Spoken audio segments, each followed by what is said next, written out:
So for our last video, I want to give you all some tips. So are you ready? Let's go.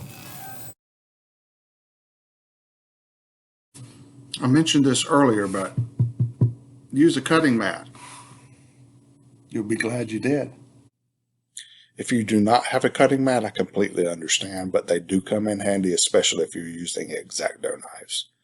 If you do not have an X-Acto knife, a hard surface, wood underneath what you're cutting, cardboard underneath what you're cutting.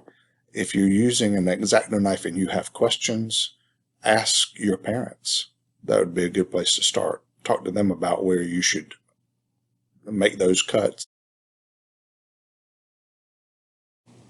Another tip, and it's really not even a tip at all, it's actually a step in the engineering design process, but I expect you to plan and design everything up front, or as much as you can up front.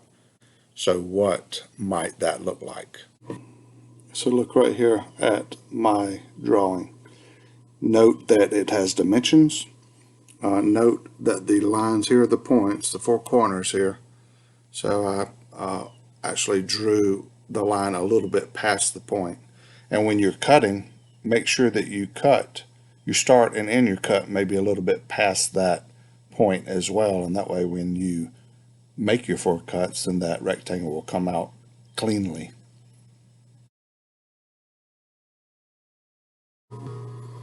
Okay, here are your templates, right? You may recognize this handout. Watch what I'm going to do when I'm cutting out these templates. When you're cutting them out, don't cut out, at least not initially, don't cut it out right on the line. See how I'm going around it, around the line? So you have it cut out now. Put your glue on the back of your template and then apply it to the area that you're wanting to cut it out of, you know, the material that you're wanting to cut out, and then cut it out. And especially if you're using an X-Acto knife, you can cut that just once. Try to cut it once.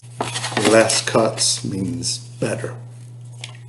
And also on these templates, notice the center point there. Is it important to try to make your cut for that center point accurately? Yes. Okay, so this is our last tip. Remember our factors of friction and acceleration. So what is causing acceleration? Correct, the balloon and the thrust created from the air exiting the balloon, right? And then that thrust turns it to acceleration, and the factor of friction is the only thing that can stop that acceleration. I am going to demonstrate this using my Pinewood Derby from, I don't know, 1984. The colors on my Pinewood Derby are black, red, and white for the Georgia Bulldogs. You can even see this beautiful sticker on the front, but the white, the stickers and the paint has actually turned a little yellow over the years. That's how old it is. But in any case, we're going to use this to demonstrate. Right, so note the lack of friction on the table. Hopefully this will make it accelerate, right? And it will take some time for it to slow down. So see, that went pretty well. Okay, so here we are. We have another surface. This has a lot of friction on it, right? Not only is it bumpy, but there's also lines here in between the bricks where the mortar is. I'm going to push it harder than I did on the table. Whoa. See, it did not go very far, and it did not go very straight. So let's do that again.